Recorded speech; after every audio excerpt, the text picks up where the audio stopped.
โอกาสนี้สมเด็จพระเจ้าลูกเธอเจ้าฟ้าสิริวัณวรีนารีรัตนราชกัญญาพระราชทานแบบผ้าลายขอสมเด็จเจ้าฟ้าเพื่อให้ช่างทอผ้าและช่างหัตถกรรมไทยนำไปถักทอผืนผ้าและสร้างสรรค์งานหัตถกรรมด้วยการผสมผสานกับลวดลายโบราณในทุกภูมิภาคของประเทศเป็นการฟื้นฟูภูมิปัญญาแห่งอดีตยกระดับมาตรฐานและเพื่อพัฒนาศักยภาพการสร้างสรรค์ผืนผ้าและงานหัตถกรรมในทุกมิติตามความคิดสร้างสรรค์ของศิลปินทุกภูมิภาคปริญญวิทย์เปี่ยมสมบูรณ์รายงานกระทรวงแรงงานจัดฝึกอาชีพฟรีทั่วประเทศยกระดับทักษะแรงงานสร้างโอกาสมีงานทำอย่างยั่งยืนนางสาวตรีนุชเทียนทองรัฐมนตรีว่าการกระทรวงแรงงานกล่าวในการร่วมกิจกรรมฝึกอาชีพในหลักสูตรการทำร้านอาหารเดลิเวอรี่โกยซีหมี่และข้าวตังหน้าตั้งซึ่งเป็นส่วนหนึ่งในโครงการกิ๊กเวิร์กเกอร์ของกรมพัฒนาฝีมือแรงงานณโรงเรียนสอนทำอาหารแม่บ้านทันสมัยโดยกล่าวว่า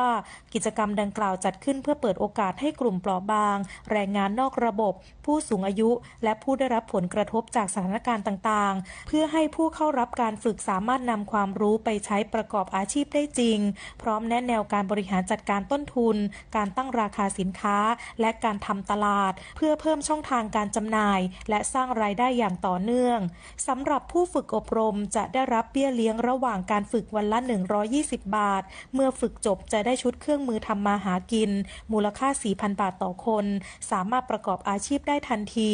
และยังได้รับวุฒิบัตรจากกรมพัฒนาฝีมือแรงงานผู้สนใจสามารถสมัครฝึกอบรมกับกรมพัฒนาฝีมือแรงงานที่ตั้งอยู่ในทุกจังหวัดทั่วประเทศหรือสอบถามเพิ่มเติมที่สายด่วนกระทรวงแรงงานโทร1506กด4นิตยาคุณสิมรายงานสำนักงานคณะกรรมการการศึกษาขั้นพื้นฐานจัดกิจกรรมเตรียมพร้อมการสอบ A-Level สำหรับนักเรียนชั้นมัธยมศึกษาปีที่6เปิดติวผ่านออนไลน์โดยไม่เสียค่าใช้จ่ายวันที่ 2-6 กุมภาพันธ์นี้นายวิษณุทรัพย์สมบัติรองเลขาธิการคณะกรรมการการศึกษาขั้นพื้นฐานเปิดเผยว่าได้เตรียมจัดกิจกรรมส่งเสริมและพัฒนาการเรียนรู้เพื่อเตรียมความพร้อมสำหรับการสอบ A-Level ในวันที่ 2-6 กุมภาพันธ์นี้ผ่านระบบออนไลน์เชิญชวนสถานศึกษาและนักเรียนชั้นม.6 ร่วมกิจกรรมโดยไม่เสียค่าใช้จ่ายเพื่อส่งเสริมการเรียนการสอนและการวัดประเมินผลที่หลากหลายพัฒนาศักยภาพนักเรียนเป็นรายบุคคลตามความถนัดและความสนใจสู่การศึกษาต่อในระดับที่สูงขึ้นสร้างโอกาสและความเสมอภาคทางการศึกษาตามนโยบายของกระทรวงศึกษาธิการโดยใช้เทคโนโลยีเข้ามาเป็นตัวช่วยให้นักเรียนสามารถเรียนรู้ได้ทุกที่ทุกเวลาซึ่งการดำเนินงานครั้งนี้จะช่วยอำนวยความสะดวกให้นักเรียนทั่วประเทศลดความเหลื่อมล้ำและเพิ่มโอกาสให้นักเรียนได้เตรียมความพร้อมเข้าสู่รั้วมหาวิทยาลัยได้อย่างมั่นใจยืนยันว่านักเรียนที่เข้าร่วมกิจกรรมนี้ถือว่าเป็นเวลาเรียนตามปกติตามประกาศของสปท.เรื่องการส่งเสริมและพัฒนาการเรียนรู้ของนักเรียนชั้นม.6 เพื่อเตรียมความพร้อมสำหรับการสอบวัดความรู้เชิงวิชาการหรือ A-Level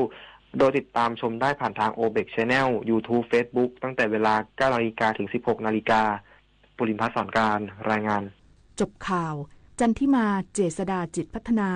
อ่านรับฟังข่าวครั้งต่อไปเวลา 7:00 น.ติดตามข่าวที่นำเสนอไปแล้วได้ที่ www.thainews.prd.go.th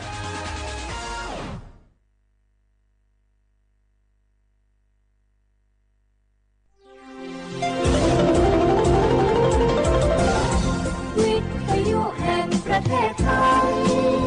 ให้ความรู้คู่ความสุข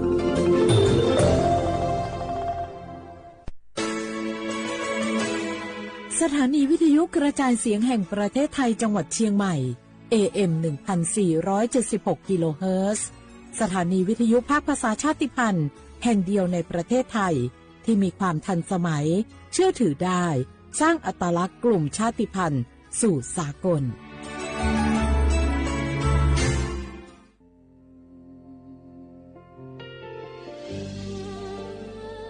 พระเสด็จสู่แดนสวงไทยทั้งปวงน้อมสำนึกในพระมหากรุณาธิคุณตราบนิรันดร์ข้าพระพุทธเจ้าข้าราชการและเจ้าหน้าที่สถานีวิทยุกระจายเสียงแห่งประเทศไทยจังหวัดเชียงใหม่กรมประชาสัมพันธ์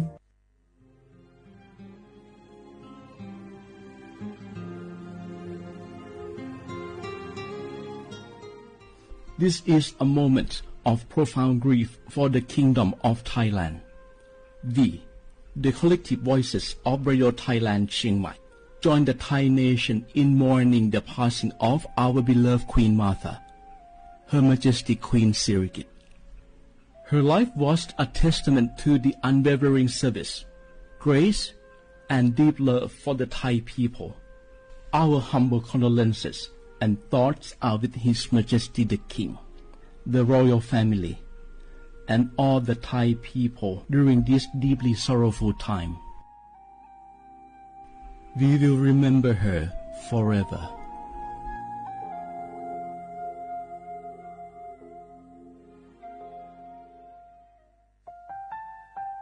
วานูลิซูชีถ้ามีคนแนวจามาอามุสานีมาอาคือที่ลิซาโงวานูวาซึมาอาคือเฟมากูวัตุวามาที่ลิชิควาลิปดูถ้ามีคนแนวจามาวานูลิซูชีจะขวาจับโวอามาคือตาโหเลที่ลินีมาจาจานีมาที่ลิซาจาโง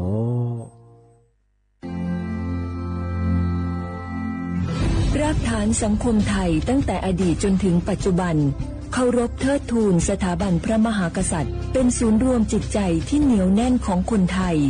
ในเวลาที่เกิดวิกฤตทางการเมืองพระบารมีของพระเจ้าอยู่หัวก็ทำให้เกิดความสงบและช่วงที่เกิดวิกฤตเศรษฐกิจปรัชญาเศรษฐกิจพอเพียงของพระเจ้าอยู่หัวรัชกาลที่ 9พระราชทานให้กับคนไทยก็ทำให้ผู้ที่น้อมนำมาปฏิบัติมีภูมิคุ้มกันและไม่เกิดความเสียหาย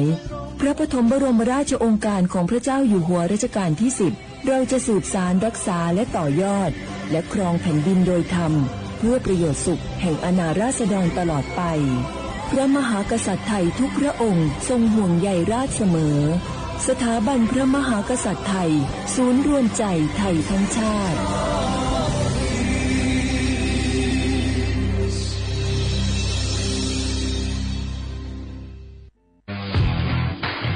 รัฐบาลไทยประกาศสงครามสแกมเมอร์รัฐบาลจึงได้ประกาศสงครามกับสแกมเมอร์ในฐานะที่สแกมเมอร์เป็นวาระแห่งชาติและในวันนี้ผมก็ได้ใช้โอกาสนี้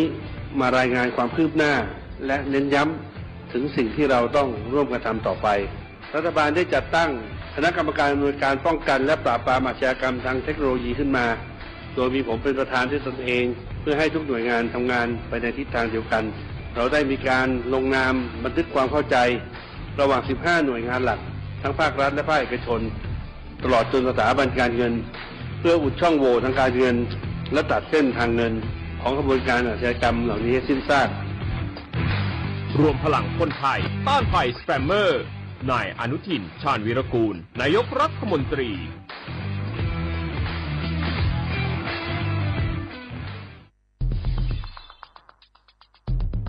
แค่3 ปีความเสียหายจากอาชญากรรมไซเบอร์ของคนไทยพุ่งทะลุถึง 94,000 ล้านบาทหรือเฉลี่ยปีละ 30,000 ล้านบาททุก1 ชั่วโมงเราเสียเงินกว่า 3.4 ล้านบาทให้กับมิจฉาชีพออนไลน์โจรไม่เห็นใจคนอาชีพไหนอายุเท่าไหร่สถานะทางการเงินแบบใดหมอพ่อค้านักธุรกิจนักเรียนแม่บ้านข้าราชการเกษียณทุกคนตกเป็นเหยื่อได้เสมอและวันหนึ่งอาจเป็นคุณหรือคนที่คุณรักเพราะจุดอ่อนร่วมของเหยื่อคือความเร่งรีบขาดสติหรือแม้แต่บางครั้งก็เกิดความโลภจนเกินไปอย่าปล่อยให้การกดคลิกเดียวลิงก์เดียวทำให้โจรยิ้มกว้าง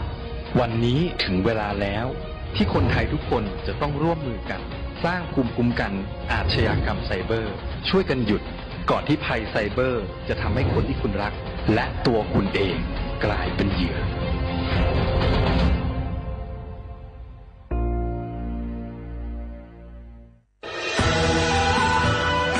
จากศาลากลางจังหวัดน่านหลังเก่าพัฒนาสู่การเป็นศูนย์การเรียนรู้นันทศิษย์ป่าคารโดยมูลนิธิรักป่าน่าน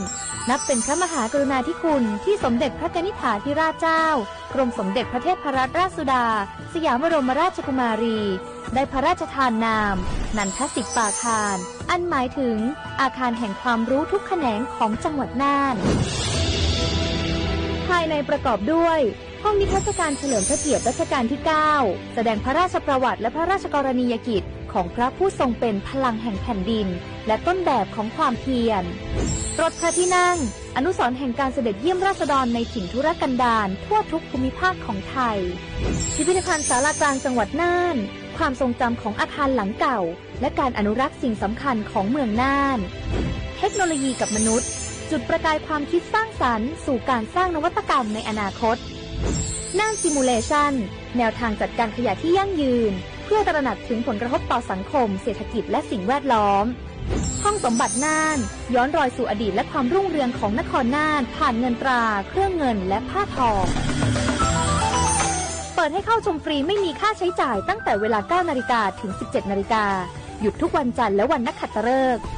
มาร่วมอนุรักษ์สืบสานสร้างสรรค์ศิลปะวัฒนธรรมและวิทยาศาสตร์ของเมืองน่านคุณค่าที่น่าภาคภูมิใจ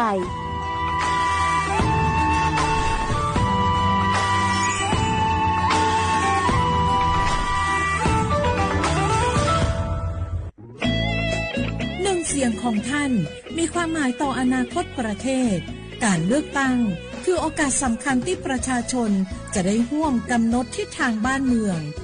ขอเชิญชวนพี่น้องประชาชนผู้มีสิทธิ์เลือกตั้งทุกท่าน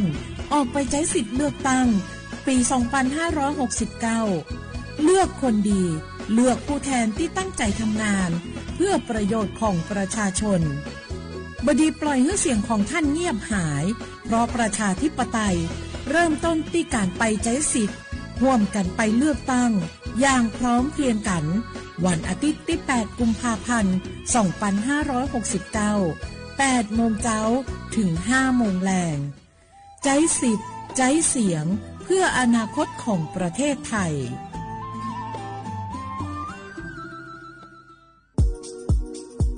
30 บาทรักษาทุกที่เจ็บป่วยเล็กน้อยอาทิมีไข้ไอเจ็บคอปวดข้อเจ็บกล้ามเนื้อใช้สิทธิ์บัตรทอง30 บาทปรึกษาเภสัชกรและรับยาตามอาการ32รายการไม่เสียค่าใช้จ่ายเพียงยื่นบัตรประจำตัวประชาชนที่ร้านยาที่มีสติกเกอร์30 บาทรักษาทุกที่หรือร้านยาคุณภาพของฉันให้บริการดูแลอาการเจ็บป่วยเล็กน้อยสอบถามเพิ่มเติมโทร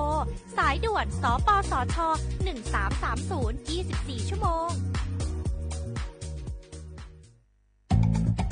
อยากเลิกบุหรี่ไม่ยากอย่างที่คิดทางเลือกง่ายๆที่จะช่วยคุณได้เพียงใช้สิทธิ์บัตรทองปรึกษาเภสัชกรและรับยาช่วยเลิกบุหรี่ที่ร้านยา30 บาทรักษาทุกที่หรือโทรสายด่วนสปสช1330เพื่อสอบถามรายชื่อร้านยาที่เข้าร่วมได้เลยเลิกบุหรี่วันนี้เพื่อชีวิตที่ดีกว่าในวันพรุ่งนี้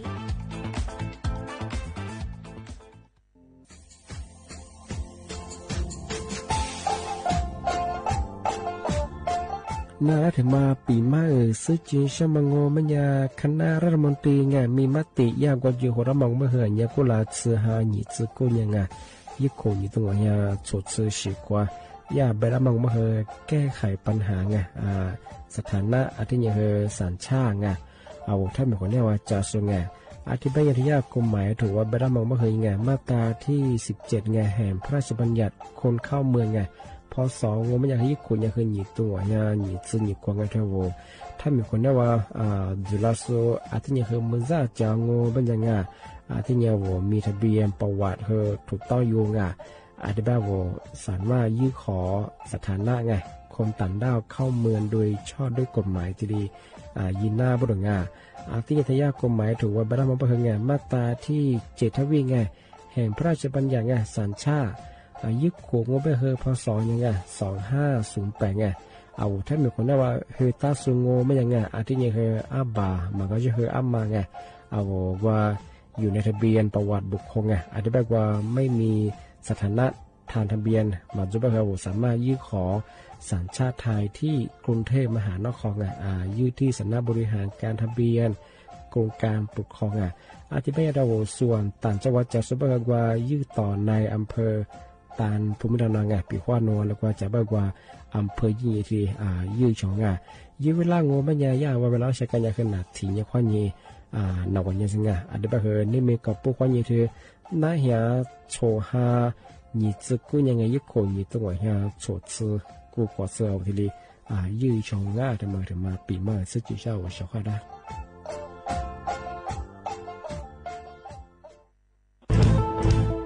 เชื่อว่าบุกอามาสนใจลงโฆษณา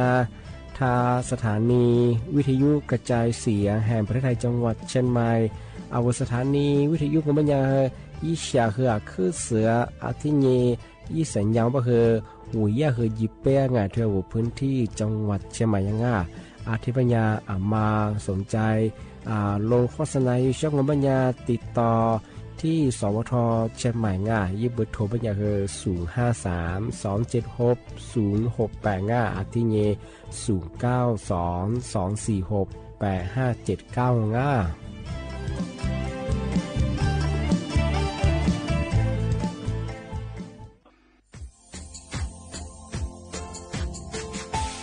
0922468579ชาว่าบรางวัลมาปีใหม่อาทิตย์ตาจิงชาวมังมันยังอามุสาจังหวัดเชียงใหม่ควายมาปีใหม่ปากไก่ฝรั่งที่5ที่นี้ก็ปุ๊กควายยังว่า5 3次ที่นี้ซึ่งอีกคนอยู่ตรงนี้โฉดซึ่งกูควางมาคืออาตุทัชโร่ดงกับปากกับเมียนเดสพิอาลุมิโดขยันรัวจุดเปิดดงสัตว์ความแบบลิต้มดงอาตุทัชโร่บงอาทิตย์ยาวพื้นที่ลิโต้จางโง่เป็นยังก็ยาระบบไฟดีควายมาอนุญาตอยู่ไม่คือมาคืออาตุทัชโร่ดงอาทิตย์ยังปีความว่าตุดสองเป็นยังฝ่าฝืนยังคือกลุ่มหมายละชัวยาชัวยาโซดงอาทิตย์บ้างเป็นยังมาอาตุชัวอาตุเบียพะมัวโง่เป็นยังอโวโทแจ้ง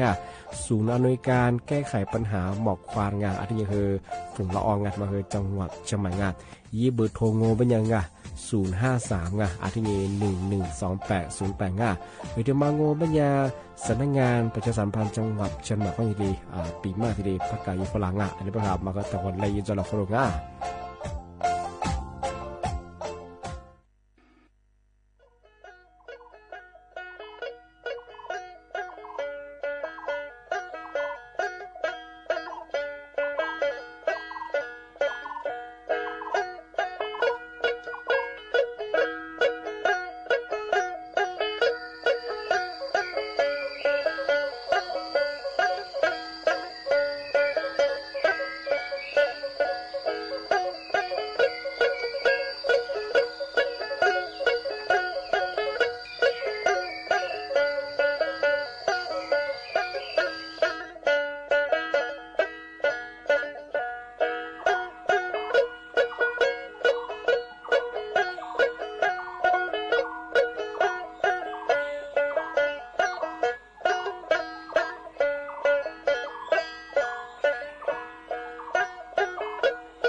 องมาดีตัวเจนน่าจะบ้างทักไทยฝรั่งจง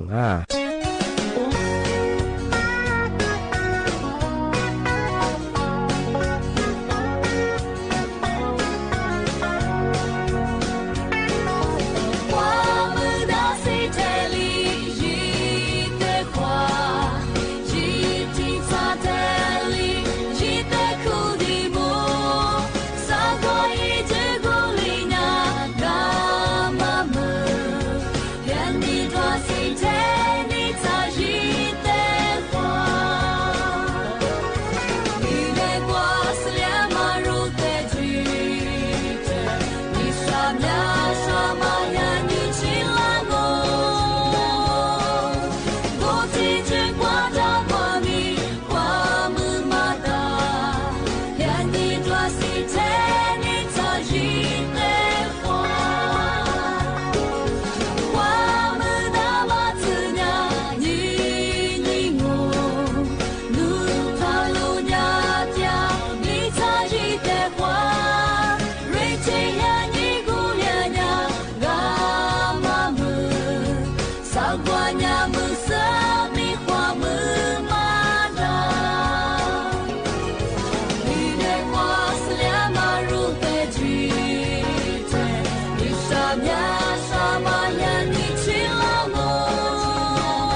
写话不啦画画阿么啥啊我李松我都知的话贝拉我啊อาวุลิสุงโอโดยจามางโอมัญญาโดกุยธาจิ้มหมายดังสถานีวิทยุกระจายเสียงแห่งประเทศไทยจังหวัดใช่ไหมว่าโดยจะถ้าวิทยุว่ามือจามางโอมัญญายี่ระบบยา AM ยี่ครึ่งความถี่โงมัญญาที่ตัวลี่ยาสีชื่อโฉเฮกว่าโจเนี่ยเฮตัวหลังในแนวมัญญาเฮโฉมุขวานีจีโมติขวาโตที่มุลอยา你莫花你沙漠那天你花你那日子这里多加第一他我Facebook 一屏我和สวทจุเยียเชียงใหม่ AM 1476กิโลเฮิรตซ์เนี่ยFacebook เฮที่ตุยน่องวันนี้ซึ่ง我们也和那天你花你那日子天你嘛和你花你เวลาดอง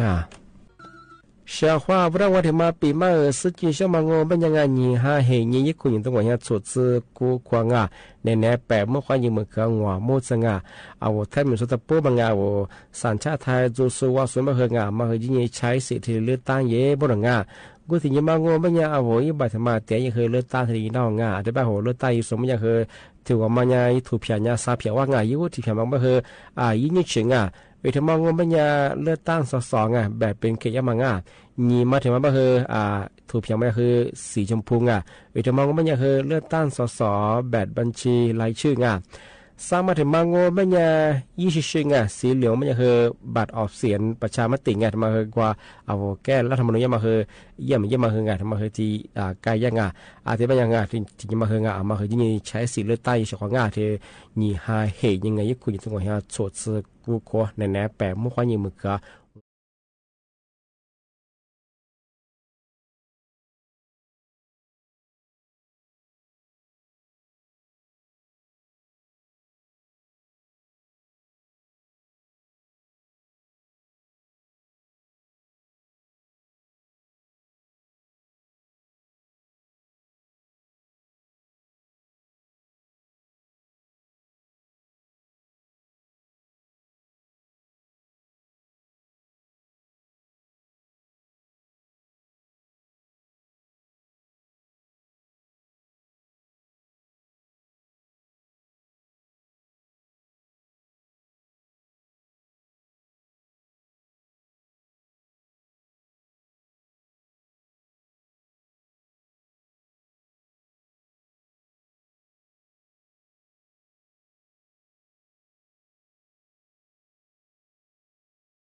这提举么呀？我听俺你西帕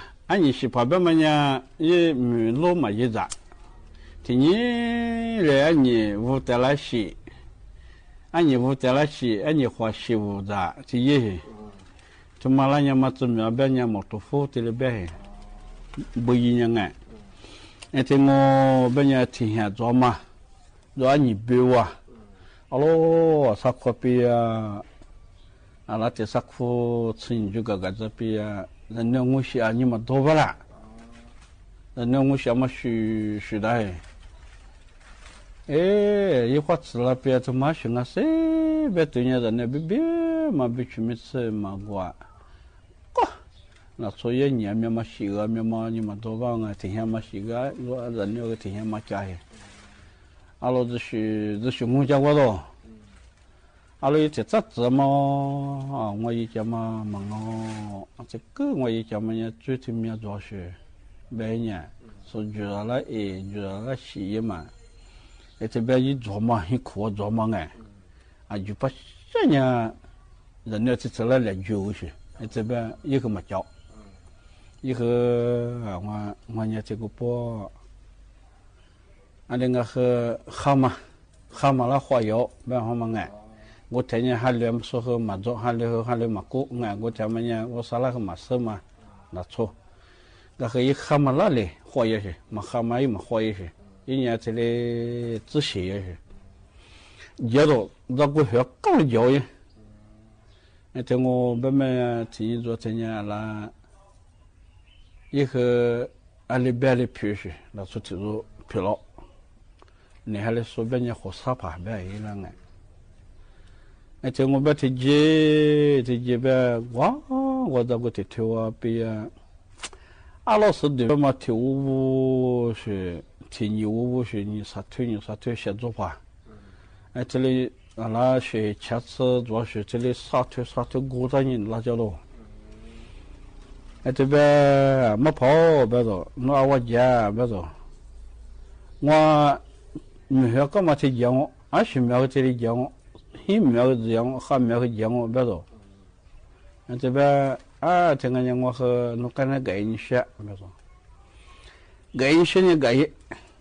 跟我姐们呢，他们大名我姐们啊，俺去苗个养我这边走。这边改有怎么个是这个话个？我这边啊，俺你路啊，老把或者嘛，按你老出嘛，杀了过来人那叫写作方我好。我们和嘛跑，那你说学姐别说，我那年学姐别嘛，应该和别们那，学对也学这讲我别说，啥那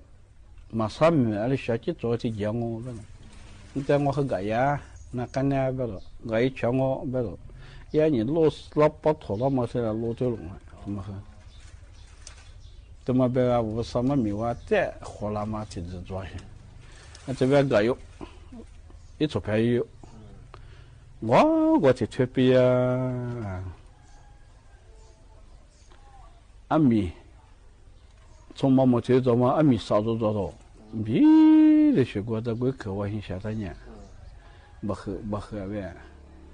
这边呢少做学姐好别多，我那年在没学干嘛讲我别多。我没有一来买，那啥子这边咯？我没有一来买，别么呀？啊，那你说俺的嘎嘎一片买叶，拿来打我，这边的话嘛？这边过你说嘛和抽上俺呢，那抽俺呢，怎么来比的什么来比啊？那么跑。那年啊，别了，我呢，我马老爷，这边好嘛？这边我你说嘛和我没做地，从毛毛线啊。这边我没跑过嘛和俺家扶了这么楼梯学过啊，也拉10年嘛，俺家扶了这么楼梯呢，也是。跟那边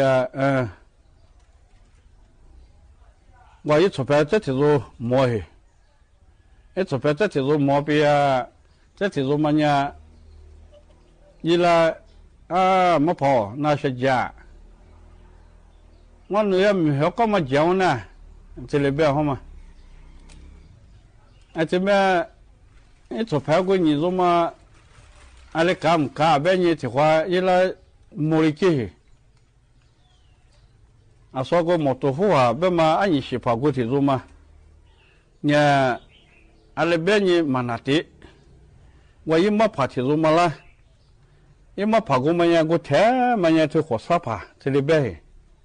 因为跑过嘛呢，你也扶着嘛路的，这这边你是跑呢，那边个和因为跑看那个样，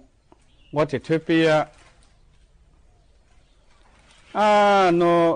我扶了怎么去的喂，所以你如果没做的话，你这这做呢，没做。这边我几个比转机主要比拉马票，所以你比你嘛和拉到马票。那咱们别个你说嘛举着叫，这这也分家扶了别嘛说个那也没爬家过边啊，也火烧爬家过边啊，说什么不咯？咯没跑，说家过我拿出别的毛病嘛，拿出忙我，拿到忙我没咯？这隔壁我这学我和那边没咯？这边你说这么呢？我的特别我很拿到，我很那边我十几个了没去，我很那边一来下光，我十几个了我的了，我的推荐个边坐票，我来下过怎么我的我说我很难过。干那我讲我慢慢呀，我什么个面吃一在呢用啊，这边咯。这样咯，我一转几斤要被付什么付到冒什么嘛一句，路跑冒什么嘛一句我今年我到了过，一句我这我到边面吃在这入到了，我什么啊？我没跑。侬别忙我路跑没什么嘛，一句我他来侬来想嘛，没咯？说这个一没爬，俺你西爬一没爬，火烧爬什么嘛，也那去年也少了，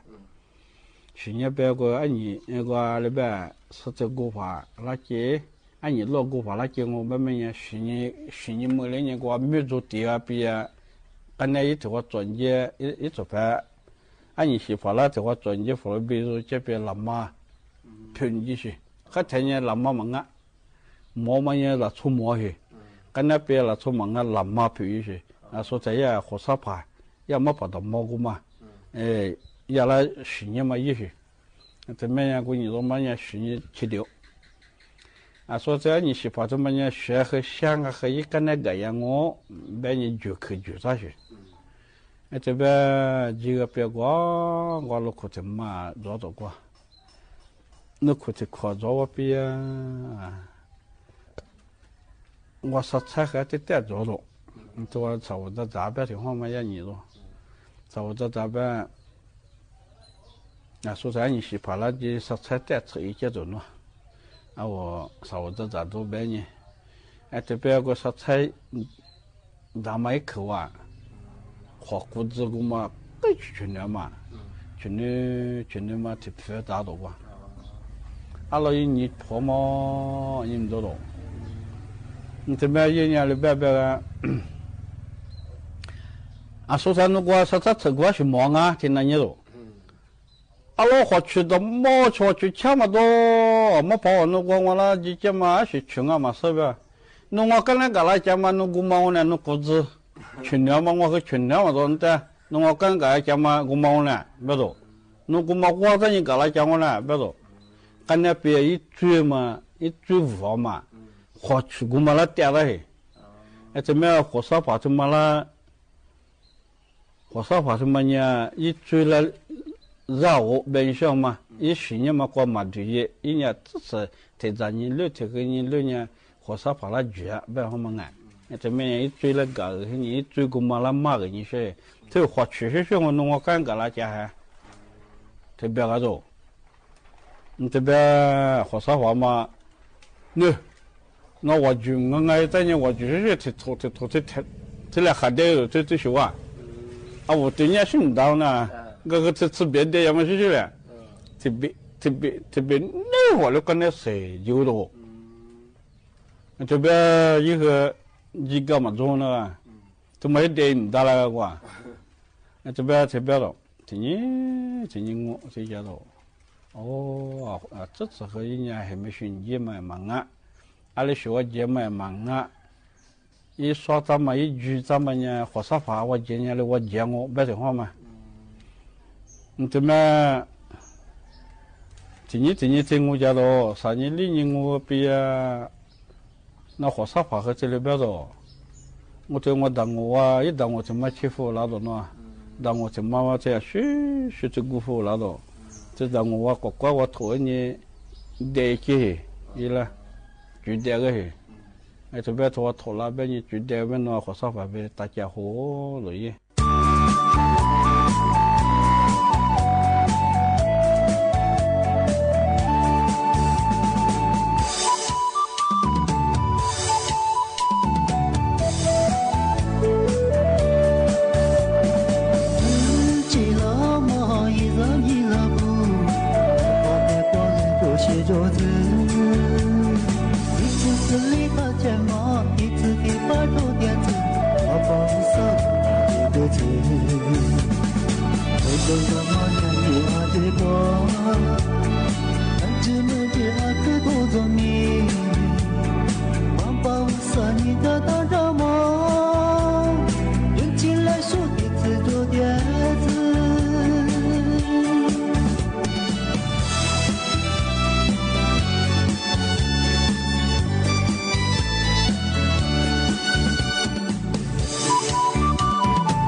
西达喽，即使死了也嘛，几次雨喽，几次地巴，我喽都给了，给巴拉斯年如斯旁哦。哦，我喽都，哦，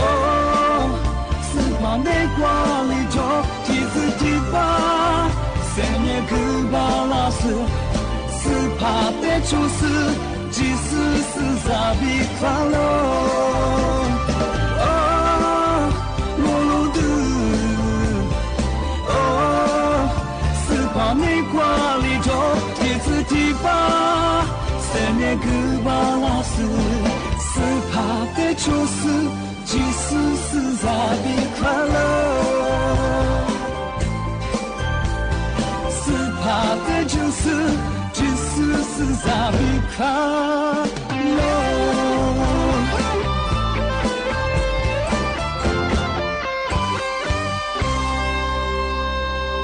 那他妈的小妹小伙伴，在呀，那不是啥，说这都明哎，现在是那边的说啊，新年说，跟我们那么一个算啥他说，那边哎，少套，啊，头专业比说新年回来，比回来不新年，俺们啥老出去耍爬手打嘛，俺们一起来别么呀，试试。苦瓜猪大么哎，维他命 C、维他命 E、贝塔卡罗提你能白么呀？个事实我说新衣服了嘛，还吃啥子嘛两个？啊，可哈嘛吃子做了，吃子嘛我别样哎，他妈跟人家说别别呀贝塔卡罗提，啊他妈面嘛我别样，呀么么事，么么南岛买别嘛滚面嘛，新年他妈的说呀么可特拉起呢，是呀马萨普斯马拉高苏，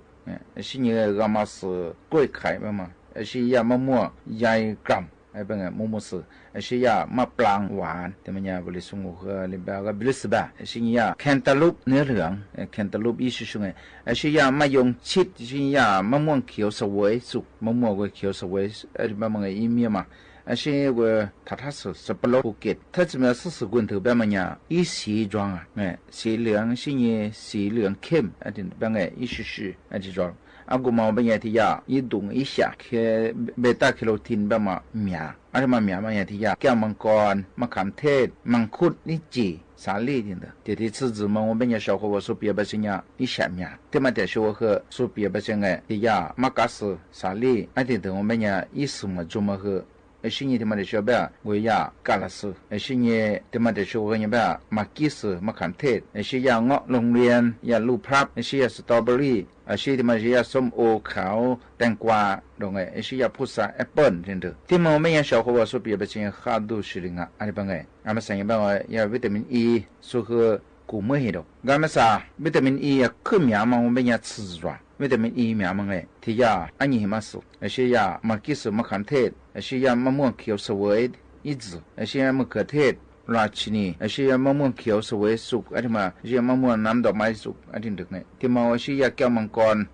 สีชมพูสตรอเบอรี่是กล้วยไข่ที่ดึกอันที่มาวิตามิน E กูมาเมียร์วิตามิน E ที่มา我们也小伙伴这边呀，我喜欢呢，我不多可还是的字啊，这里边哎，刚才嘛这个我们人小伙我是挺特别么样，啊我过度喜欢呢，我衣服，不嘛的小伙那边我小伙我一不有那是那米票嘛和那边啊，别话我喜欢呢什么带浪我边呀，你把你字拿什么做啊？啊我过度喜欢呢，他妈我们也怕带浪我们呀，你把你字拿个都的么的，啊什么呀我过度下什么带的。和河南我们也是那对了和一入西湖也是那种个吃豆腐锅，啊，你讲，俺们上一辈小伙伴老出的特别么样个，他家马来，俺他妈怕抓和人嘎达了，马来了嘎达别么和人个，当路嘛别个，是你马来人特别装备，他妈和为呀ทับทิมก็มา和，吃是个ทับทิม别么和มาจิ้มหาจาร์ที่我们呀马来他妈了啊可嘛中啊，所以别个，他别别我们呀当路嘛，我们了马来做吃了，对不呀？啊，所以他妈包括在当我们呀，嘛จิ้มหา在讲我们呀马来我们啊都。ปฏิมันนั่นละอันนี้เป็นไงนาทีการชาวเขาว่าสื่อแบบที่จะมาอาจจะตัวนี้จำยังงูจำยังมาแต่ชาวเขาเนี่ยเนี่ยมีเขาที่ผิวองค์เดี๋ยวไม่เนี่ยอะไรที่จะมาจ่าสื่อที่มาเขาเนี่ยที่การอะไรจะกูจะเขามาช่วยเขาเนี่ยอีฉาแบบมันเนี่ยอีดูอีขาดู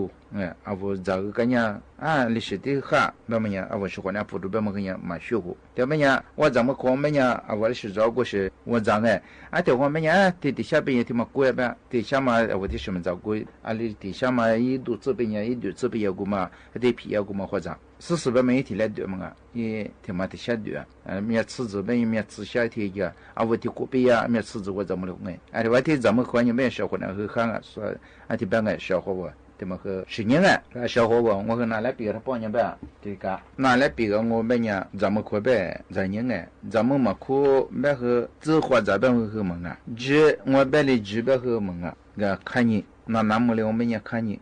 啊我看你没了我们也小伙我啊里面不有抓啊是生啊别我们也啊我10年啊这看我边呢哎这么年的话啊我没去嘛子啊我在那么多是或者抓和啊的比头婚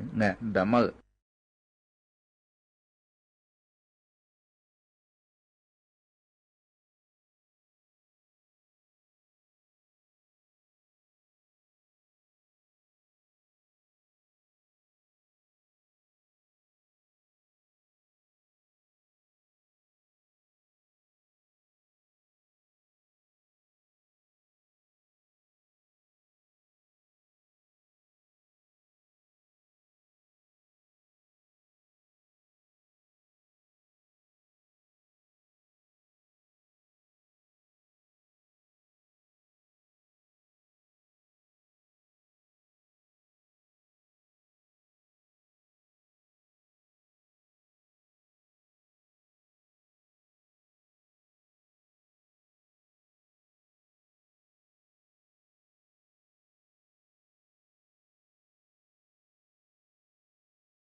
铁瓜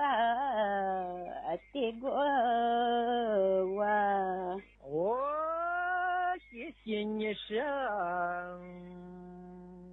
你我是我是茄子瓜一朵花，来花。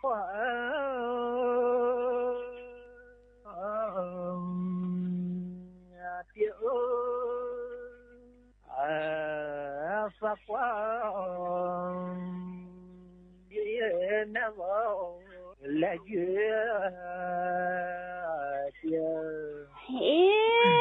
你是我那边啥天子快都是来快